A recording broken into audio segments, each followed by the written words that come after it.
Hola, buen día. Esto es Observatorio Racionalista.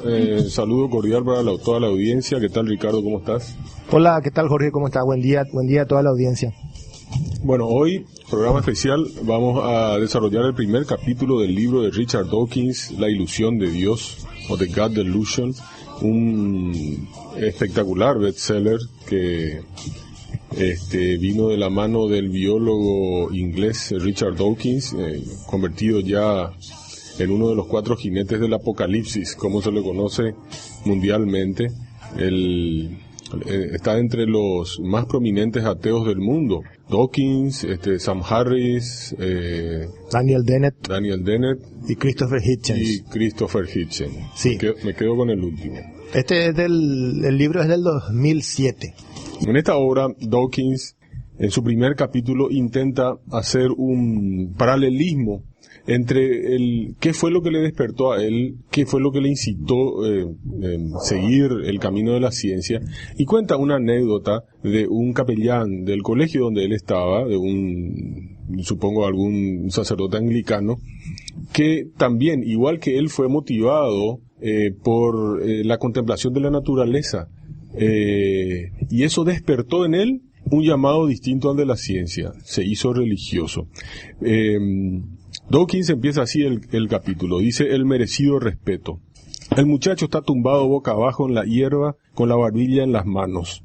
De repente se encuentra a sí mismo abrumado por una pesada conciencia de los enmarañados tallos y raíces, un bosque en miniatura, un mundo transfigurado de hormigas y escarabajos, e incluso de bacterias del suelo por millones, apuntalando silenciosa e invisiblemente la economía del micromundo.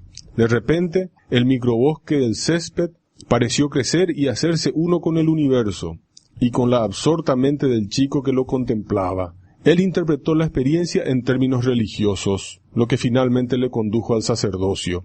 Fue ordenado pastor anglicano y llegó a ser el capellán de mi colegio, un profesor a quien yo le tenía mucho cariño. Gracias a clérigos decentes y liberales como él, nadie nunca podrá decir de mí que tenía la religión atragantada. En otro tiempo y lugar, ese chico podía haber sido yo mismo, bajo las estrellas, deslumbrado por Orión, Casiopea y la Osa Mayor, con los ojos llenos de lágrimas por la música inédita de la Vía Láctea, embriagado por el aroma nocturno de los frangipanes rojos y de las flores trompeta de un jardín africano. ¿Por qué esa misma emoción guió a mi capellán en una dirección y a mí en otra distinta? No es una pregunta de fácil respuesta. Entre científicos y racionalistas es común una respuesta cuasi mística hacia la naturaleza y el universo. Esa respuesta no tiene relación alguna con creencias sobrenaturales, dice Dawkins. Es decir, hay una relación entre el capellán, que estuvo mirando las estrellas y se quedó tan impresionado y tan abrumado por eso que estaba viendo, y se dedicó al sacerdocio. Dice que esa fue su experiencia cumbre. Y Dawkins, esa misma experiencia le llevó hacia la ciencia. Entonces, dice Dawkins también en una parte: todos los libros de Sagan abordan las terminaciones nerviosas de maravillas trascendentales que la religión monopolizó en siglos pasados. Mis propios libros tienen la misma aspiración. Por lo tanto, muchas veces oigo que me describen como un hombre profundamente religioso. Una estudiante americana me escribió diciéndome que había preguntado a su profesor si tenía alguna opinión sobre mí. Seguro, replicó el profesor, su ciencia positiva es incompatible con la religión, pero se extasía con la naturaleza y el universo. Para mí eso es religión. Pero dice Dawkins, ¿pero es religión? ¿Es religión la palabra exacta? No creo. Steven Weinberg, el físico y ateo ganador de un premio Nobel, lo expresó mejor que nadie en su libro El sueño de una teoría final. Algunas personas tienen una imagen de Dios tan amplia y flexible que es inevitable que encuentren a Dios donde quiera que lo busquen. Les oímos decir que Dios es lo definitivo, o Dios es nuestra mejor naturaleza, o Dios es el universo. Por supuesto, como cualquier otra palabra, la palabra Dios puede tener el significado que nosotros queramos darle. Si queremos decir que Dios es energía, podemos encontrar a Dios en un trozo de carbón. Qué bueno Está perfecto. Sí, señor. Está perfecto. Por eso que los perros pues te hablan de Dios y le ponen cualquier La significado. belleza, la armonía, la Sí, naturaleza, todo todo ello Dios. le dan. Seguramente Weinberg tiene razón en que si no queremos que la palabra de Dios se convierta en algo completamente inútil, deberíamos usarla de la forma en que la gente normalmente la entiende. Ese es lo que yo reclamo, será. Claro, que Ese es lo que yo reclamo. para denotar un creador sobrenatural al que es apropiado que adoremos. O sea, ahí está empezando con lo que decía Carlos. Vamos a definir qué es la palabra de Dios.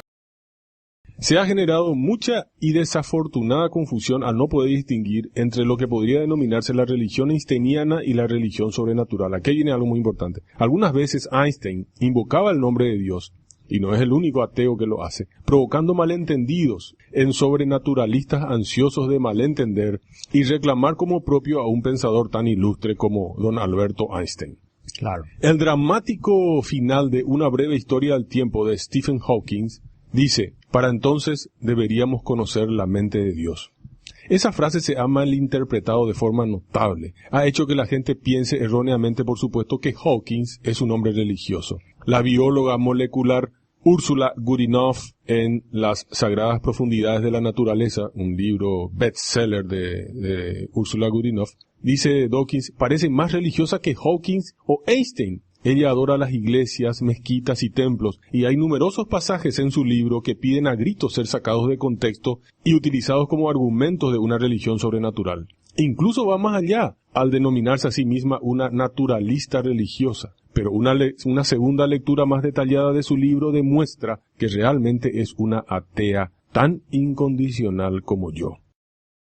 Los pensamientos y las emociones humanas surgen de interconexiones de entidades físicas extremadamente complejas dentro del cerebro. Un ateo en ese sentido de naturalista filosófico es alguien que cree que no hay nada más allá del mundo natural y físico, que no hay ninguna inteligencia creativa sobrenatural escondiéndose detrás del universo observable, que no hay un alma que dure más que el cuerpo y que no hay milagros, excepto en el sentido de fenómenos naturales que todavía no comprendemos. Si hay algo que parece que está más allá del mundo natural, tal y como hoy imperfectamente se conoce, esperamos conocerlo finalmente e incluirlo dentro de este mundo natural. Lo mismo ocurre cuando somos capaces de identificar por separado los 7 colores del arco iris. Eso no hace que sea menos maravilloso. Qué bárbaro. Esto es fatal. ¿Entendés lo que está diciendo, verdad? Lo que le plantea el ateo. Los pensamientos humanos emergen de complejas interacciones entre entidades físicas dentro del cerebro. Claro. De ahí viene el pensamiento. No es que Dios ahí te está soplando algo en el cerebro. Claro. Un naturalista filosófico es un ateo. ¿Sí? Claro. Es alguien que cree que no existe nada más allá del mundo natural físico. Alguien que no cree que existe nada más allá del mundo natural físico. Claro, que los fenómenos Tremendo, de conciencia, de pensamiento son sí, producidos por la para materia. para que la gente que no entiende muy bien de qué se trata un ateo, ¿verdad? No es el tipo que está ahí puteando en contra del Dios porque se enojó con él. No, eso nomás lo de paz. Nosotros no creemos que haya nada más de lo físico. Así nomás es la cuestión. Ninguna inteligencia creativa sobrenatural agazapada detrás del universo observable. Miren las palabras. Espectacular. Sí. Ninguna inteligencia creativa sobrenatural, ningún alma que dure más que el cuerpo y ningún milagro. Y dice Dawkins, también toda esta confusión que se da es por la voluntad de etiquetar como religión la reverencia panteísta que muchos de nosotros compartimos con su más distinguido exponente, Albert Einstein. Ellos no deberían creer, pero confiado en una frase del filósofo Dan Dennett, creen en las creencias. Esto es muy importante. La gente dice, no, yo no creo en esos dioses, qué es lo que van a hacer, que creó el hombre del barro. Eso yo no creo, pero creo que es bueno creer. Es Hace bien a la gente. Hace bien a la Pero gente. en algo tenés que creer. En algo tenés que creer. Le hace bien. Yo a mi hija soy, y si ellos no creen que van a ir por ahí a violar gente, a matar. Qué épico. Y así pues, eso es lo que plantea pues los hermanos Karamazov de Dostoyevsky. Sí. Es una Si Dios no existe, todo está permitido, ¿entendés? Y eso es una tontería. A mí lo que me sorprende es que esa misma gente después te dice el hombre es bueno, ¿entendés? Y él cree que el hombre no está haciendo eso solamente porque le están engañando, ¿entendés? Él no está matando, no está violando, cuando no está, solamente porque él está creyendo. Y además que alguien le va a castigar por eso. Y además que fue un ser creado a imagen y semejanza del Dios bueno. Y después te dicen que Dios es bueno y que el hombre es bueno. Semejante contradicción entra en Sin embargo, se te deja un ratito ahí libre y paz, aparece. Te olvidaste de que Dios te y te volviste pita la un mierda. verdadero animal. Claro, pero entonces hay una diferencia entre creer en ese Dios y creer en la creencia. Eso es lo que decía Dan Dennett, el filósofo Dennett, que dice que mucha gente realmente no cree en Dios, pero cree que creer en algo es bueno, que creer en algo contribuye. Eso es lo que se conoce como creer en la Y creencia. se te toma en tu currículum, se te incluye eso, ¿verdad? Si vos sos una persona que cree en Dios y demás, es de asumir de que sos una buena persona. Así Te es. sirve inclusive para volverte presidente de la República en algunas republiquetas sudamericanas de cuarta. A la puta. Uno de los comentarios de Einstein más citados es: la ciencia sin religión está coja, la religión sin ciencia está ciega. Pero hay que recordar que Einstein también dijo: por supuesto que es mentira todo lo que ustedes han leído acerca de mis convicciones religiosas, una mentira que ha sido sistemáticamente repetida. No creo en un Dios personal y nunca lo he negado, sino que lo he expresado claramente. Si hay algo en mí que pueda ser llamado religioso, es la profunda admiración hacia la estructura del universo hasta donde la ciencia ha podido expresarnos por el momento. Parece que Einstein se contradice a sí mismo, que sus palabras pueden elegirse cuidadosamente para apoyar las dos caras del mismo argumento. No, dice Dawkins. Einstein quiere decir algo enteramente distinto de lo que normalmente se asume, como voy a continuar aclarando la diferencia que existe entre religión sobrenatural por un lado y religión einsteiniana por otro. Hay más comentarios de Einstein para dar unas pinceladas de la religión einsteiniana. Dice Einstein, por ejemplo: soy un no creyente profundamente religioso. De alguna forma, esta es una nueva clase de religión. En otra oportunidad dijo: nunca he atribuido a la naturaleza ningún propósito u objetivo, ni nada que pueda entenderse como antropomórfico. Lo que yo percibo en la naturaleza es una estructura magnífica que solo podemos comprender muy imperfectamente, y eso debe llenar a cualquier pensante de un sentimiento de humildad. Este es un sentimiento genuinamente religioso que nada tiene que ver con el misticismo. Y en otra ocasión Einstein dijo: la idea de un Dios personal es bastante extraña para mí, e incluso me parece infantil. En otro caso, Einstein habla del Dios ese que dice que el Dios judío, cristiano, musulmán le resulta tan repugnante por las atrocidades que comete, que lo único que le disculpa es que no existe. Yo creo que Einstein tenía ese fenómeno que acontecía con el fenómeno que acontecía con Ricardo y su ironía, ¿verdad? El tipo no cree en absolutamente nada que tenga que ver con un Dios personal, pero de repente se manda una ironía así y los oyentes se quedan confundidos, ¿verdad? De repente, por eso él entiende que el otro se divertía, ¿verdad? Lo que pasa es que Einstein era un panteísta, él realmente era un espinociano, y Spinoza reverenciaba, era un panteísta, y es decir, adoraba el universo, en realidad, en resumidas cuentas. Pero para eso a mucha gente le confunde. Es más, mucha gente quería llevarlo a Einstein después de muerto como parte de su... muchos creyentes querían hacer que Einstein fuera parte de su religión. Mucho, acá dice eso Dawkins, mucho más desde su muerte, comprensiblemente, los apologistas religiosos intentan reivindicar a Einstein como uno de los suyos. Acá dice Dawkins que no debería quedar sin discutir la idea de que la religión es una disciplina. ¿Por qué dice eso? Porque cuando Einstein hizo algunas de sus afirmaciones sobre Dios, se armó un quilombo en Estados Unidos. Le empezaron a salir los rabinos, los cristianos, los pentecostales, todos a putear en contra de Einstein. Y uno de ellos, por ejemplo, dice, el obispo católico romano de Kansas City dijo: es triste ver a un hombre que proviene de la raza del Antiguo Testamento y sus enseñanzas renegar de la gran tradición de esa raza. Otro clérigo Ese católico... podría decirle Raúl Melamed, será. Qué impresionante el tipo. Sí, Raúl le iba a decir eso. ¡Qué bárbaro! Otro clérigo católico, imagínate Raúl criticándole a Einstein. Sí, pero ¿qué problema tiene él? Dijo, si él no es. Sí, pero qué patético. Yo creo que ahí el mundo tendría que acabarse.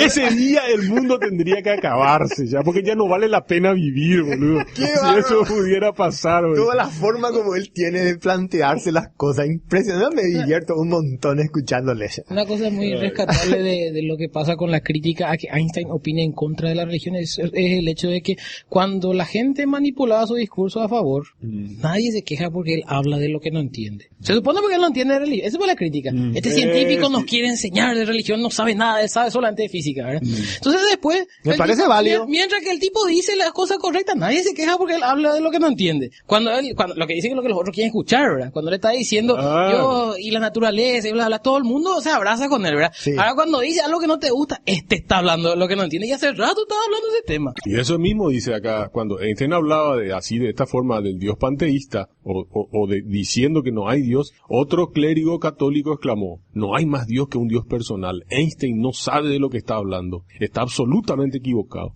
Algunos hombres piensan que, como han alcanzado un alto nivel de aprendizaje en ciertas disciplinas, están cualificados para expresar sus opiniones en todas. Y dice Dawkins, no debería quedar sin discutir la idea de que la religión es una disciplina, y lo pone en cursiva, en la que uno puede proclamarse experto, y lo pone en cursiva.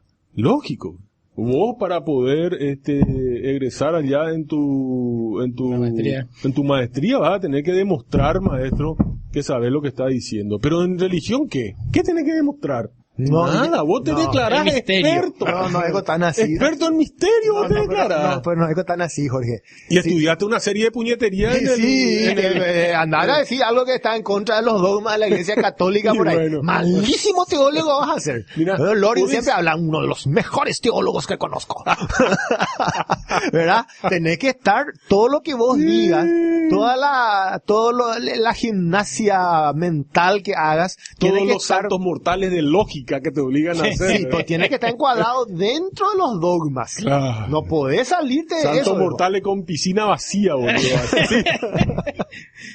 Así. Bueno, entonces, es de suponer que este clérigo, dice Dawkins, no habría dudado de la cualificación de un reconocido experto en hadas sobre la forma y el color exactos de las alas de estas. Tanto él como el obispo pensaban que Einstein, siendo teológicamente inexperto, habría malinterpretado la naturaleza de Dios. Muy al contrario, Einstein sabía muy bien lo que estaba negando exactamente. Un rabino de Nueva York dijo, indudablemente Einstein es un gran científico, pero sus puntos de vista religiosos son diametralmente opuestos al judaísmo. O sea, los míos. Atendé bien la frase. Einstein es un gran científico, pero sus puntos de vista religiosos son diametralmente opuestos al judaísmo. Esperan, analizan la frase. Esto es lo que te dice Dawkins. Esa conjunción pero ahí es lo que destruye la frase. Indudablemente Einstein es un gran científico, pero sus puntos de vista religiosos son diametralmente opuestos al judaísmo. ¿Por qué pero? Dice, ¿por qué pero y no y? Porque lo normal sería que diga, indudablemente Einstein es un gran científico y sus puntos de vista religiosos son diametralmente opuestos al judaísmo. Está mostrando que lo primero no importa, porque lo segundo a él no le gusta. Exacto. El pero es ahí, ahí está toda la carga del prejuicio está ahí en esa conjunción, el pero. La carta de la que le escriben a Einstein también está interesante, el que sigue ahora. Sí, el presidente de una sociedad histórica de Nueva Jersey escribió una carta que dejaba al descubierto de una forma tan irrefutable la debilidad de la mentalidad religiosa que merece la pena leerla un par de veces. Le dice la carta, respetamos sus conocimientos, doctor Einstein, pero hay una cosa que parece no haber aprendido, que Dios es un espíritu y no puede ser hallado con un telescopio o con un microscopio. Del mismo modo que el pensamiento o las emociones humanas no pueden encontrarse analizando el cerebro. Como todo el mundo sabe, eso es mentira, ¿eh? Sí. Eso es mentira, ¿eh? Como saben, si hay esperanza de encontrarlo está ahí. Claro que sí. Como todo el mundo sabe, la religión se basa en la fe, no en el conocimiento. A todo el mundo le han asaltado las dudas religiosas en alguna ocasión. Mi propia fe vaciló mucho tiempo atrás.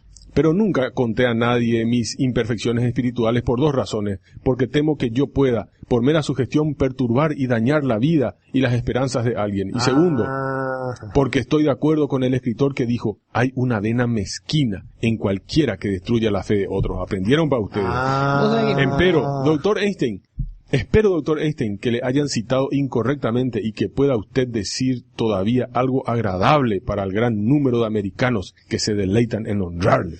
Termina la carta. Lo importante sí es cierto, no tiene que ser agradable. Y ahí dice Dawkins, qué carta tan devastadoramente reveladora. Cada frase destila cobardía intelectual y moral. Lógico. O sea que hay dos motivos por los cuales uno no dice nada de las vacilaciones que tiene acerca de las pelotudeces místicas que se le ocurra. Uno es porque temí que pudiese por mera sugestión perturbar y dañar la vida y las esperanzas de algún compañero ser humano. Por eso, porque vos tenés miedo que vos crees en alguna cosa y yo te hago vacilar también. Eso parece ¿verdad? que es una cosa muy mala, ¿verdad? Cuando estás creyendo una pelotudez, por ejemplo. Hacerle dudar a alguien es malo. Sí. Plantearle las cosas como para que él dude es en malo. la Biblia luego te amenaza muy mal Dios respecto a eso. Yo no soy versiculero, pero algo de pobre de aquellos que hagan dudar o que le hagan perder la fe a estos mis hijos, dicen. Les espera algo terrible en el infierno será. Sí. Y por eso supongo que por ahí va la cosa de nada de esto. ¡Qué bárbaro! Quería decir una cosa sobre el tema de la creencia en la creencia, y una de las cosas con las que más uno se encuentra cuando discute siendo ateo. Yo veo que hay un cierto esnovismo de la gente que defiende la creencia en la creencia. Te dice, voy yo, entendemos. Pero esa pobre gente, así como si fuera que son animales de los otros humanos, incapaces de manejar un concepto tan simple como que el mundo es lo que vemos. Y te dicen, no, ellos no pueden con eso. Si vos le contás que no existe Dios, van a salir a matar, a robar, a violar, a todo. Ese esnovismo tan mal, no, es algo tan lejano al alcance de una mente normal, ¿verdad? Y además, el modelo incorrecto de la realidad, o pensar que las cosas son de una forma, que no son, categóricamente te va a llevar a equivocarte. Así es. Bueno, después hubo otro, menos abyecta pero más impactante, fue la carta del fundador de la Asociación del Tabernáculo del Calvario de Oklahoma. Judío. Profesor Einstein, creo que cualquier cristiano de América le responderá, no rechazamos nuestras creencias en nuestro Dios y en su Hijo Jesucristo, pero le invitamos a usted. No, es judío, entonces el que le escribió si habla de Jesucristo. Pero le invitamos, si usted no cree en Dios, en el Dios de las personas de esta nación, a que regrese al lugar de donde vino. Ajá. Yo he hecho todo lo que estaba en mi mano para hacer una bendición para Israel. Pero llega usted y con una frase de su blasfema lengua hace más daño a la causa de su pueblo que todos los esfuerzos de los cristianos que aman a Israel puedan hacer para erradicar el antisemitismo de nuestra tierra. Profesor Einstein, cada cristiano de América le responderá inmediatamente, tome su loca y falaz teoría de la evolución y vuelva a Alemania de donde usted procede, o deje de intentar quebrar la fe de un pueblo que le dio la bienvenida cuando usted se vio obligado a abandonar su país natal. Termina la carta así. Y dice Dawkins, lo único correcto de todas sus críticas teístas fue que Einstein no era uno de ellos. Imagínate el pueblo que le dice, tome su loca y falaz teoría de la evolución. Que tenés que ser cristiano únicamente para errar así. El tipo entonces hizo todo lo que podía para que no le odien a los judíos ahí en Estados Unidos. Y viene este judío boludo a decir esa estupidez de la evolución y de todas esas, a decir esas cosas, clase de cosas contra Dios, creando otra vez problemas. Ahí los americanos le van a odiar a los judíos. Qué desastre. Sí. Einstein, dice Dawkins, se indignaba constantemente frente a la sugerencia de que él era un teísta. Entonces, ¿era un deísta, como Voltaire o Diderot, o un panteísta como Spinoza, cuya filosofía admiraba? Decía Einstein, creo en el Dios de Spinoza, quien se revela a sí mismo en la antigua armonía de todo lo que existe, no en un Dios que se preocupa por los destinos y acciones de los seres humanos. Eso decía Einstein. Y acá, seguramente ya para terminar, vamos a repasar esta parte muy importante de la terminología. Un teísta cree en una inteligencia sobrenatural. Hay tres cosas: teísta, deísta, panteísta. El teísta cree en una inteligencia sobrenatural, que además de su principal ocupación de crear el universo en primer lugar, se mantiene cerca para supervisar e influir en el destino posterior de su creación. Tipo crea ahí y después se mantiene y está viendo lo que hace Ricardo, lo que hace Carlos, especialmente cuando están desnudos solos en la pieza. Sí, eso es lo que más le preocupa a él. Eso es lo que le preocupa y le tiene un infierno luego lleno de odio y para que se queme por siempre ahí si es que se toca su pilín. Y él puede ver a través de las paredes, pero exige que estemos cubiertos. Es lo que yo no entiendo. Él puede ver a través de las paredes, pero no puede ver a través de la ropa, bro. En muchos sistemas de creencias teístas, la deidad está íntimamente implicada en los asuntos humanos. Responde a las súplicas, perdona o castiga los pecados, interviene en el mundo realizando milagros, se preocupa por las buenas o las malas obras y sabe cuándo lo hacemos. Dice, interviene en el mundo realizando milagros. Por ejemplo, que un jugador meta un gol, por ejemplo. Reza al tipo antes, meta un gol. Pero hay 10.000 niños que mueren de hambre por día. Y ese ya no le preocupa y teche. Bueno, el deísta también cree, esto ya es el deísta. El deísta cree en una inteligencia sobrenatural, pero una cuyas actividades están reducidas en primera instancia a establecer las leyes que gobiernan el universo. El Dios deísta nunca interviene a posteriori y, por cierto, no tiene interés alguno en los asuntos humanos. Los panteístas no creen en absoluto en un Dios sobrenatural. Más bien, utilizan la palabra Dios como sinónimo no sobrenatural de la naturaleza, del universo o del conjunto de leyes que rigen el modo en que ambos funcionan. Los deístas difieren de los teístas en que su Dios no responde a las súplicas, no está interesado en pecados ni confesiones, no lee nuestros pensamientos, no interviene en milagros caprichosos. Los deístas difieren de los panteístas en que el Dios deísta es alguna forma de inteligencia cósmica en vez del metafórico o poético sinónimo panteísta para las leyes del universo. Muy complicado para la gente esto, pero no tengo otra forma de decirlo. El panteísmo es un ateísmo acicalado y el deísmo es un teísmo descafeinado. Un teísmo light. Claro, o sea, el panteísmo, en el que creía Einstein, es exactamente igual, prácticamente la misma cosa que el ateísmo. El panteísta es un ateo y el deísta es una especie de teísta light. O sea, él es un creyente en ese Dios que todos ustedes creen, en ese que el Antiguo Testamento, pero un poco más light. Es una especie de Jesucristo que dejó de tener interés en los asuntos humanos, ¿no? Más o menos así. Muy tempranamente. De repente... Es un Jesucristo nunca lo tuvo interés. Le dio clic en Start, así en comenzar. Que comience el mundo y que sea de esta forma. Pero a mí no me calienta lo que ocurre ahí en ese mundo, ¿eh? Sí. Como que prendió la tele y se fue. Prendió la tele y se fue, exactamente, y comenzaron a ocurrir las cosas. Sí. Eso más o menos sería un deísta, ¿verdad? Exactamente. El panteísta casi tiene una admiración así inspiradora más por la naturaleza. Qué maravilloso es el mundo, qué hermosos son las galaxias, qué maravillas. Si hay algo que le llena esa sensación. Qué bella es la vida, esa sensación religiosa, esa experiencia en la naturaleza. Y qué contento me siento por ser parte de este universo. Qué maravilloso es todo. Así más o menos sería en pocas palabras. Y el otro, por supuesto, está el teísta, ¿verdad? El tipo dice, si hay un Dios que está controlando cada nanomilímetro cúbico del universo ahí, que le está haciendo un microbio al otro microbio, eso está teniendo en cuenta y está determinando que un microbio le mate a otro microbio o no. Claro, como decía, no sé quién era, tantas veces escuché eso, que ni un pelo se cae de la cabeza sin que Dios ninguna vecilla cae del cielo sin que Dios lo permita. Imagínate, no, sí. Eso así piensa la gente, o sea, todo lo que ocurre cada nanosegundo está controlado. Impresionante el ancho de banda que tiene. Que tanta información pueda manejar. Ay, Sherato. Bueno, yo creo que ya no da para más y bueno, una parte importante del capítulo del primer capítulo de Dawkins, de su libro The God Delusion, la ilusión de Dios, la vamos a terminar el próximo sábado, donde habla del famoso el respeto. Ese es un tema, sí. El respeto, ¿por qué lo que vos no respetás mi religión? El respeto debido, tan exigido, que exigen los musulmanes también. Sí. El respeto a las caricaturas de Mahoma. Un oyente dice, ¿Gagarín acaso no dijo que allá arriba no encontró nada, ni ángeles ni a Dios? Sí, pero no se fue para la luna, Gagarín.